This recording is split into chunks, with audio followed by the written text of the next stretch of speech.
aqui não está escrito literariamente só, nós temos que viver isso no nosso espírito. Se nós vivermos isso no dia a dia, nós estamos rechaçando a conformidade com este século, ou seja, com as coisas deste mundo. Nós estamos passando então a viver as coisas do mundo celestial, e é nela que nós vamos encontrar regozijo, e é nela que nós vamos encontrar repouso, é nela que vai dar estabilidade para as nossas vidas. Portanto, feitas as devidas considerações iniciais, nós trouxemos à memória parte do tema da mensagem do domingo passado: a graça de Deus curadora. Vocês se lembram?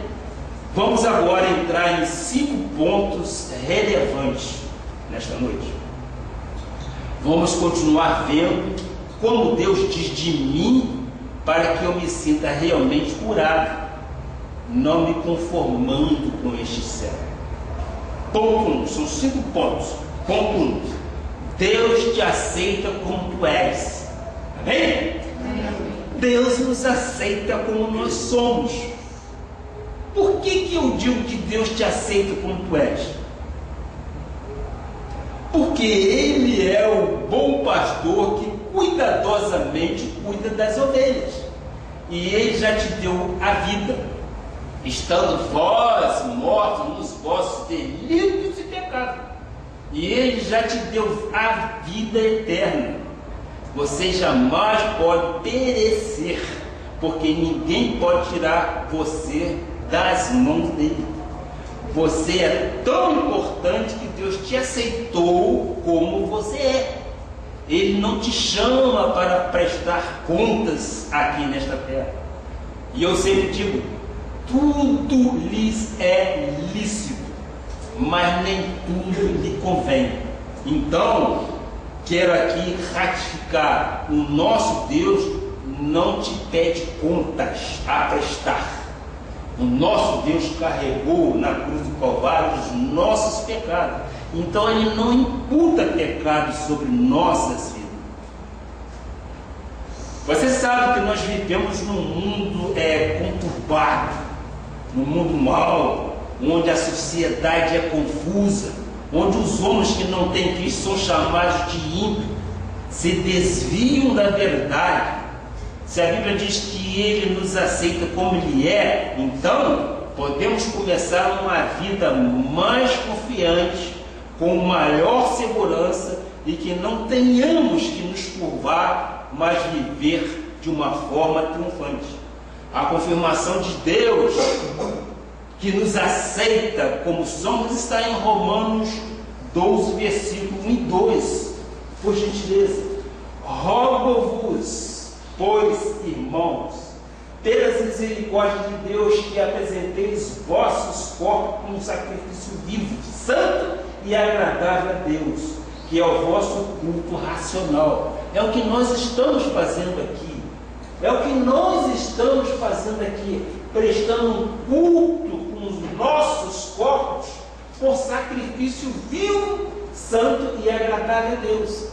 Aqui não tem ninguém fora de sintonia, aqui não há ninguém estribuchando, vamos dizer assim, não. Aqui há pessoas equilibradas que se apresentam com seus corpos em sacrifício vivo, santo e que agrada a Deus, que é o vosso culto racional, que nós estamos fazendo aqui. E não vos, aí vem exatamente a afirmação de Paulo aos Romanos: e não vos conformeis com este século, transformai-vos. Depende de nós. Nós é que temos que transformar a nossa mente pela renovação da vossa mente, para que experimenteis qual seja a boa, agradável e perfeita vontade de Deus. O nosso Deus é um Deus de amor. O nosso Deus é um Deus de benefícios. O nosso Deus nos ama e Ele quer que transformemos nossas mentes. Sim, transformai-vos pela renovação da vossa mente. E isso implica dizer que as coisas deste mundo nós temos que retirar de nossas mentes. Amém?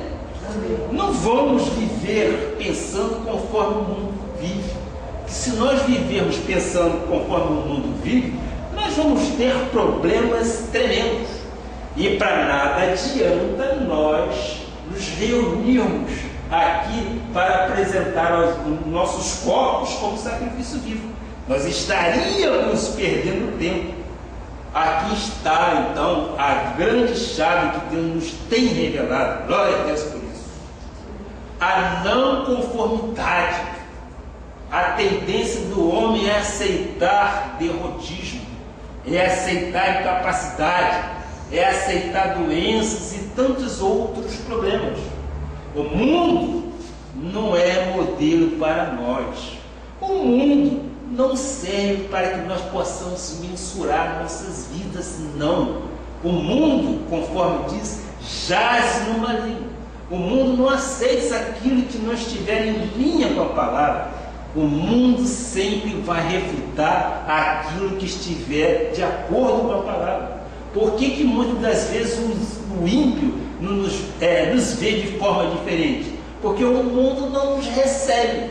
O mundo não nos quer ver que nós somos luz deste mundo. E a luz com treva jamais tem combinação. Se aceitares, te conformas com estas coisas. Se aceitares as coisas deste mundo. Se não aceitares, estarás reagindo. Já é um ponto, já é uma alavancagem que você dá no seu comportamento. Você rejeitando ou reagindo às formas que o mundo pensa, você já está ganhando campo na sua batalha. Porque você está tirando da sua mente, você está tentando tirar da sua mente aquilo que não é valoroso para Deus. Segundo ponto, Deus nos valoriza. Primeiro ponto, você se lembra. Deus te aceita como você é. Ponto. Não precisa se preocupar com nada, que Ele te aceita como você é. E o nosso Deus, Ele nos valoriza. Talvez você não saiba quanto você vale. O seu valor não é o que você acha que tem.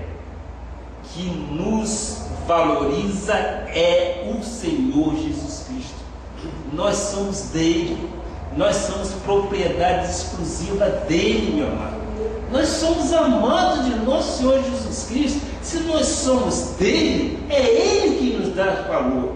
O mundo, esqueça o mundo. O mundo é uma relação que não tem parte para conosco.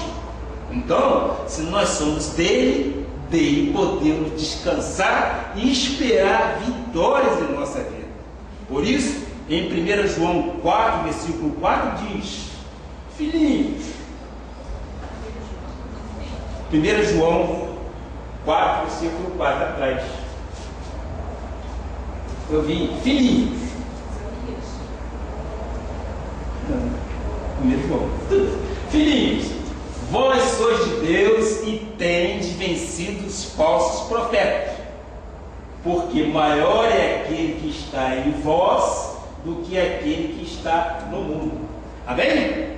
Sim. Filhinhos, vós sois de Deus e tendes vencido os falsos profetas, porque maior é aquele que está em você do que aquele que está neste mundo. Fala aí, diga aí. Eu sou de Deus. Vamos interagir com o público. Eu sou de Deus. Amém? Fala, nós somos vencedores. Amém. Você já venceu os falsos profetas. Porque os falsos profetas é que enganam as pessoas, fazendo-as, às vezes, de marionete. Ele diz: porque maior é aquele que está em vós do que aquele que está no mundo. Então, se ele diz que ele está em nós e ele é maior do que tudo que está neste mundo, nós já vencemos os falsos profetas. Você não concorda? Amém? Nós já vencemos os falsos profetas. Os falsos profetas não valorizam o povo de Deus, aqueles que não veem como são importantes as ovelhas que são do Senhor. Eu digo, muitos pastores que muitas das vezes colocam uma gravata, nós vimos isso na televisão e nós ouvimos isso em algumas rádios da cidade. Eles colocam muitas das vezes uma gravata e vão aos altares das igrejas, mas eles não mereciam estar ali. Por quê? Porque eles não trazem em si nenhum conhecimento daquilo que a Bíblia nos quer mostrar. Muitas das vezes são palvadores frios, muitas das vezes são falsos profetas, muitas das vezes são pessoas que querem que os membros voltem no outro domingo ou na outra quarta-feira, mediante alguma proposta. Se você não vier à igreja, você vai perder a salvação. Mas não é isso. Eu chamo isso de falsos profetas.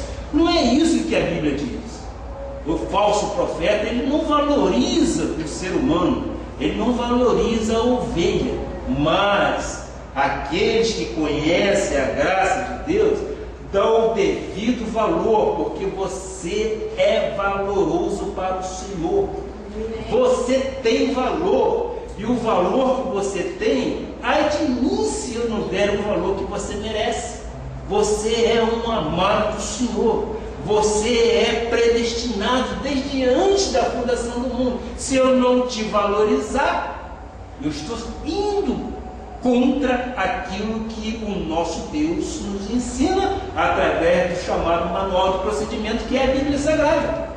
O que eu tenho que entender, sim, é que nós temos valor, porque nós somos valorosos para o nosso Jesus.